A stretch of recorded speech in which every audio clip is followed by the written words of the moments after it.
Hey everyone, it is Ed Gutowski. I wanted to create a welcome video to welcome you to our college composition class. And I want you to know that English 300 is a great class. It's loads of fun, right? I've taught English 300 both online and on ground, and either which way, our class is always fun. One of the things we're going to do with this class is we're going to focus on rhetoric and argument. And students love the rhetoric and argument part of class, whether it's on ground or online.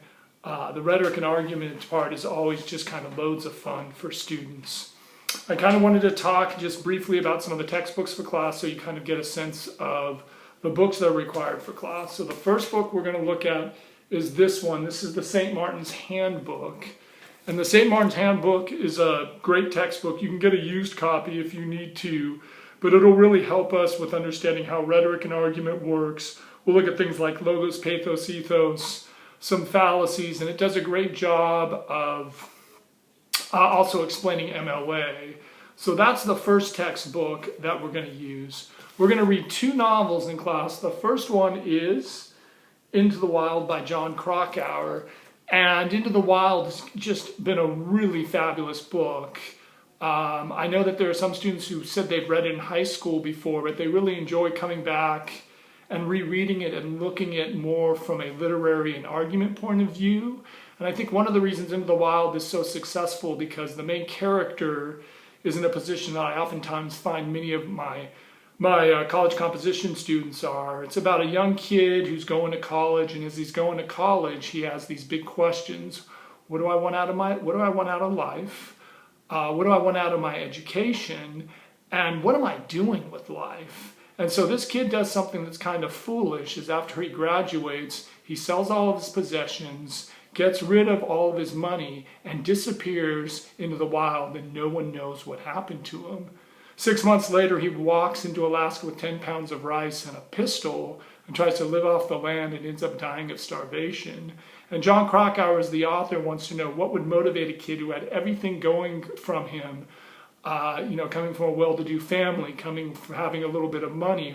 Why would he do something so rash and foolish? And what happens is you can imagine that his parents are pretty worried when he kind of just disappears and they hire a private detective. So as we kind of go through the book, you guys are going to be the private detective that kind of looks for clues and evidence that kind of suggests what would motivate this main character to go on kind of what is this kind of epic journey.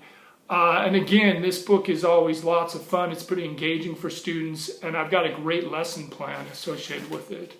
The second book we're going to end with is a book called The Hate U Give. And this is a book that will examine some issues of race and racism in America. I've been trying to move on from this book for quite some time, but what I found is that students are pretty engaged by the topic.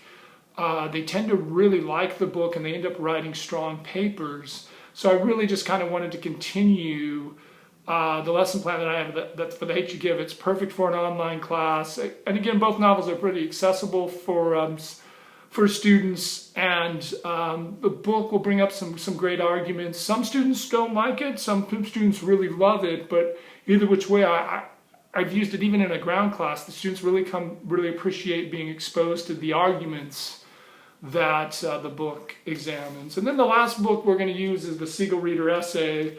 There are about 4 papers you'll write on the Siegel Reader Essays, and it's basically got a series of articles and essays.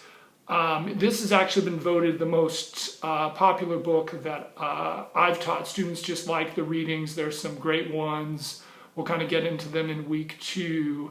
So I just wanted to kind of give you a sense of what the class is about. We're going to talk about rhetoric and argument, kind of get a sense of what the books are, and you'll want to get them pretty quickly because about week 2 we'll start reading Into the Wild, and just kind of get a sense of, hey, class is going to be a lot of fun, it's going to be engaging, and I'm really looking forward to seeing what you guys think. Week 1 we start off basically trying to define what rhetoric means. We're going to look at some poems that are the foundation of class, but overall, the class is going to be really fun, and I'm looking forward to seeing what you think about the ideas for English college composition.